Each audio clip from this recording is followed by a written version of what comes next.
Greetings. Good evening. Wondering why I asked you all here. I'm going to read To My Cigar by Charles Sprague. Charles Sprague was an American poet. He was born in Boston in 1791 and he died there in 1875. He's entombed at the Central Burying Ground in Boston Common. He was often called the banker poet of Boston because he worked in the banking industry for most of his life, but he was a very well-liked and celebrated poet. He won quite a bit of awards for it. So I'm going to read a poem about To My Cigar. Yes, social friend, I love thee well, in learned Dr. Spite. Thy clouds all other clouds dispel, and lap me in delight. By thee, they cry, with fizzes long, my years are sooner past. Well, take my answer, right or wrong, they're sweeter while they last. And oft, mild friend, to me thou art a monitor, though still. Thou speakest a lesson to my heart beyond a preacher's skill. Thou art like a man of worth who gives to goodness every day, the odor of whose virtue lives beyond when he has passed away. When in the lonely evening hour, attended but by thee, or history's very page I pour, man's fate in thine I see. Oft as thy snowy column grows, then breaks and falls away, I trace how mighty realms thus rose, thus tumbled to decay. A while, like thee, the hero burns and smokes and fumes around, and then, like thee, to ashes turns and mingles with the ground. But life's a leaf adroitly rolled, and time's the wasting breath, that late or early we behold, gives all to dusty death. From beggar's frieze to monarch's robe, one common doom is past. Sweet nature's works, the swelling globe, must all burn out at last. And what is he who smokes thee now, a little moving heap, that soon like thee to fate must bow, with thee in dust must sleep? But though thy ashes downward go, thy essence rolls on high. Thus when my body must lie low, my soul will cleave the sky. The Winged Worshippers by Charles Sprague.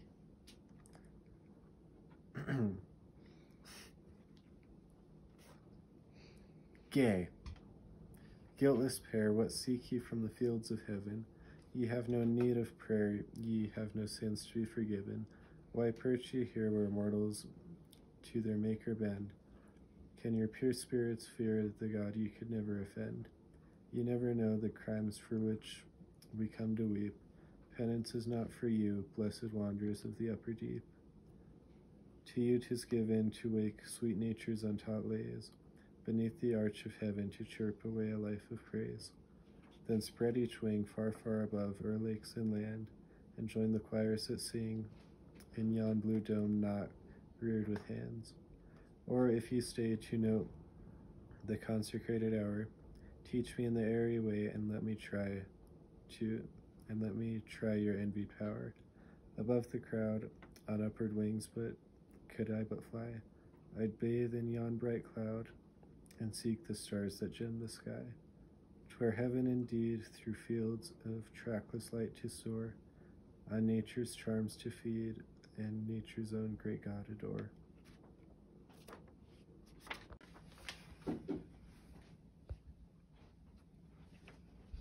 This is support. You may go. The Indians by Charles Sprague. We call them savage, oh be just, their outraged feelings scan. A voice comes forth, 'tis from the dust, the savage was a man. Think ye he loved not who stood by, and in his toils took part? Woman was there to bless his eye, the savage had a heart. Think ye he prayed not when on high he heard the thunders roll? What bade him to look beyond the sky? The savage had a soul. I venerate the pilgrim's cause, yet for the red man dared to plea. We bow to heaven's recorded laws, he turned to nature for a creed. Beneath the pillared dome we seek our God in prayer. Through boundless woods he loved to roam, in the great spirit he worshipped there. But one fellow throb with us he felt, to divinity what with us he knelt. Freedom, the selfsame freedom we adore. He saw the cloud ordained to bade him to defend his violated shore. He saw the cloud ordained to grow and burst upon his hills in woe. He saw his people withering by beneath the invader's evil eye. Strange feet were trampling on his father's bones. At midnight hour he woke to gaze upon his happy cabin's blaze and listen to his children's dying groans. He saw, and maddening at the sight, he gave his bold bosom to the fight. To tiger rage his soul was driven, mercy was not sought or given. The pale man from his land must fly, he would be free or he would die. Alas, for then, their day is o'er. Their fires are out from hill and shore. No more for them the wild deer bounds. The plow is on their hunting grounds. The pale man's axe rings through the woods. The pale man's sail skims o'er the floods. Their pleasant springs are dry. Their children, look, by power oppressed, beyond the mountains of the west, their children go to die.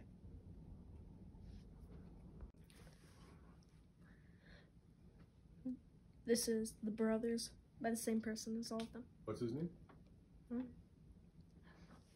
Charles? Charles Sprague.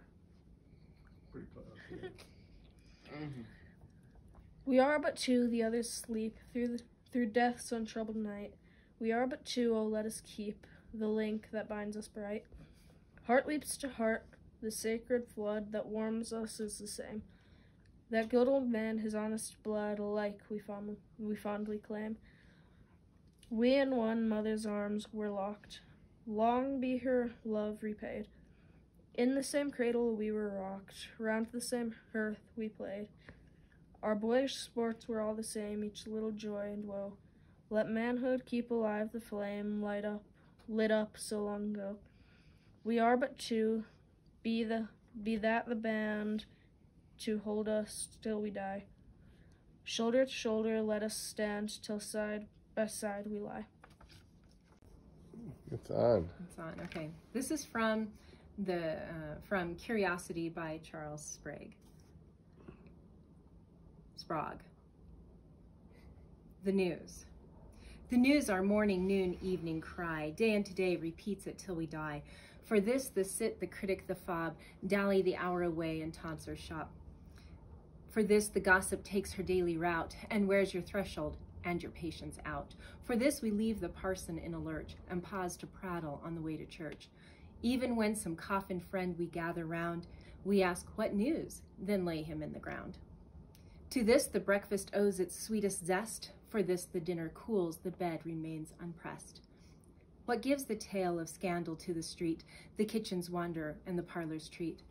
When the pert housemaid to the keyhole fly, when husband storms, wife frets, or lovers sigh. See Tom ransack your pockets for each note, and reads your secrets while he cleans your coat.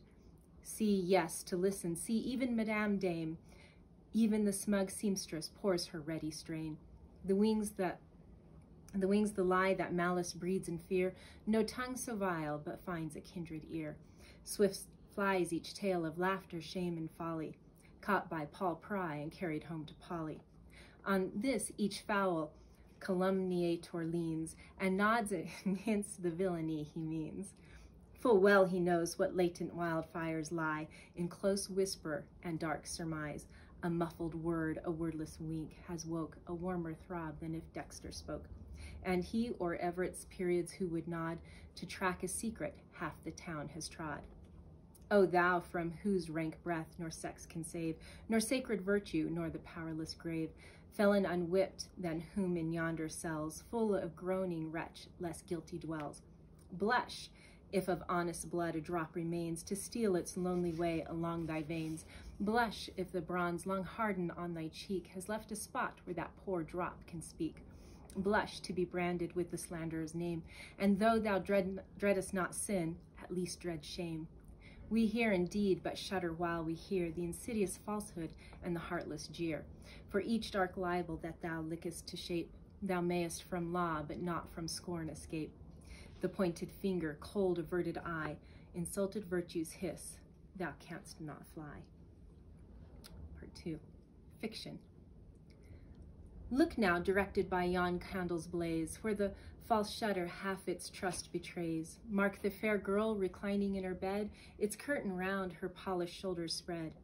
Dark midnight reigns, the storm is up in power. What keeps her waking in this dreary hour? See where the volume on her pillow lies, claims Radcliffe or Chapone those frequent sighs.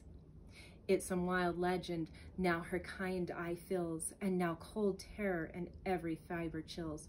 Still she reads on in fiction labyrinth lost, of tyrant fathers, of true love crossed, of clanking fetters, low mysterious groans, blood-crusted daggers, uncoffined bones, pale gliding ghosts with fingers dropping gore, and blue flames dancing around a dungeon door. Still she reads on, even though to read she fears, and each keyhole moans strange voices she hears, while every shadow that withdraws her look glares in her face the goblin of her book. Still o'er the leaves her craving eye is cast, on all she feasts, yet hungers for the last, counts what remains, now sighs there are no more, and now even those half tempted to skip o'er. At length the bad all killed, the good all pleased, her thirsting curiosity appeased, she shuts the dear, dear book that made her weep, puts out her light, and turns away to sleep. Oh,